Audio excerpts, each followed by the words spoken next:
Morning, everybody. This is Mrs. Taylor. I'm coming to you today because I have decided that peanut butter and jelly sandwiches in our house are going to be abundant over the next few weeks. So, with that being said, I'm not sure just peanut butter and jelly is the best choice. So, I've brought you some alternatives to adding on to your peanut butter and jelly sandwich. So, we're going to call them PB&J upgrades. So I have some peanut butter here and some jelly. I have some honey and a banana. Now, banana is going to be special in this event because you don't want the really yellow-green bananas. Those are not ripe enough for what we're doing today. So you want to look for the one that has the brown spots on the outside. That will help to make it a little more smashable. Also, I have some spoons that I will put in each ingredient. Every item will get their own spoon. I have a strong spoon. This I'm going to use to mash my banana eventually. And I have a knife or a spatula in order to spread it on my bread. Now, some of you have been getting peanut butter and jelly jammers. If that's the case, you're going to take your peanut butter and jelly jammer and you can open it up, and on the inside is your peanut butter and jelly. Take that out, scoop it off, put it in a bowl, and then you have what you need right there and it's ready to go. Then you can add your extra ingredients. I also have with me a toaster. For those of you who have not used a toaster before, I'm going to show you how to use that today. The first thing that you're going to want to do is make sure that you have it plugged in. A test run, push it down. If it stays, mine has a little red light that tells me it's on. Now I'm going to pop cancel, and it pops back up, and it's not working. So let's get started. The first thing that we're going to do is a peanut butter and jelly stacker. So I'm going to take 3 sheets of bread. This can be any kind of bread you have in your house. Right now, some of us are using white, but in a couple of weeks, it may be wheat. So we may have to try other things. Also may have something called oat bread.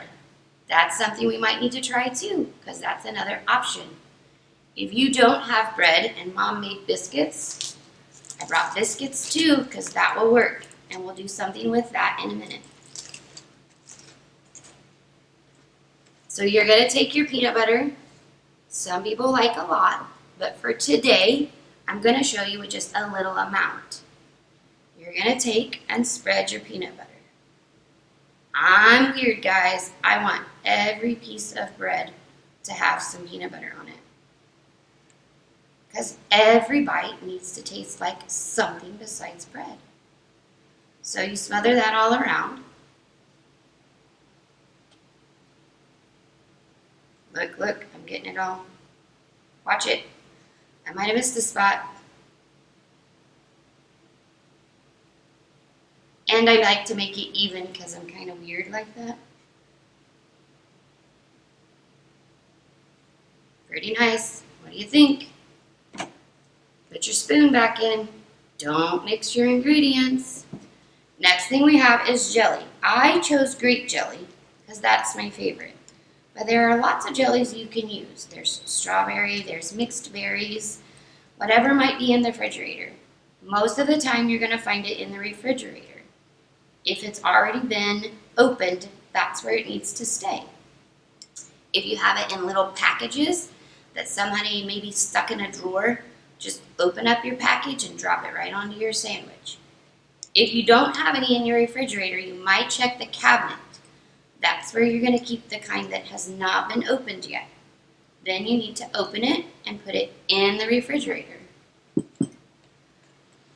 Jelly is weird to spread, so I'm going to spread that on this sheet here. Sometimes jelly is clumpy, and you have to kind of cut your clumps up like this so that you can spread it evenly on your bread.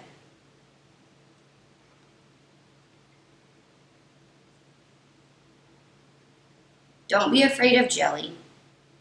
It won't tear your bread up like hard butter.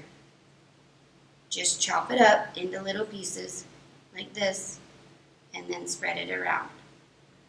The more you work the jelly, the softer it will become, and it will spread just fine on your sandwich. So you take your peanut butter first, then you take your jelly,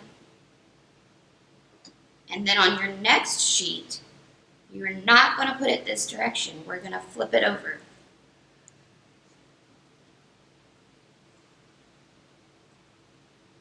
Go for some more peanut butter.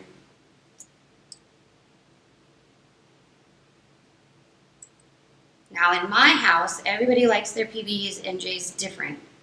My husband puts a ton of peanut butter. It looks like a mountain. And when you get done, he has like this much peanut butter, and half the jar is gone. But I can't chew that, and it kind of makes me after I take each bite. So this one has the peanut butter. We're going to do jelly straight on top. Now your spoon might mix a little, but that's okay, because we have a towel right here, and you can wipe it off and reuse the same spoon. Totally okay to share utensils.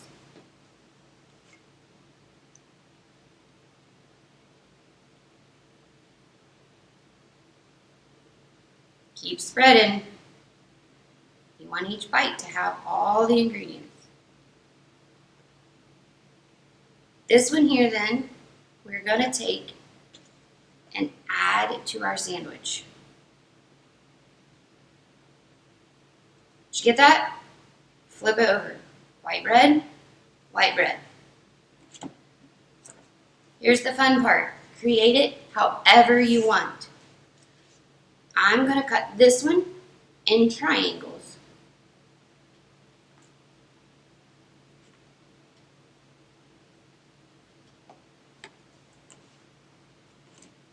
Those of you in 4th grade, maybe 3rd grade, you might be able to figure out how to make different kind of triangles with your sandwich so you can practice your math.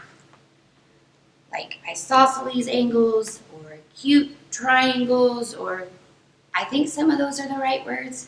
We've been practicing that math at home, and I'm not very good at those angles or those triangles. So here you are. You have your triangle sandwich. You have bread, peanut butter, bread, jelly, peanut butter, and jelly, all right there. That is your first peanut butter and jelly upgrade. Right there you go.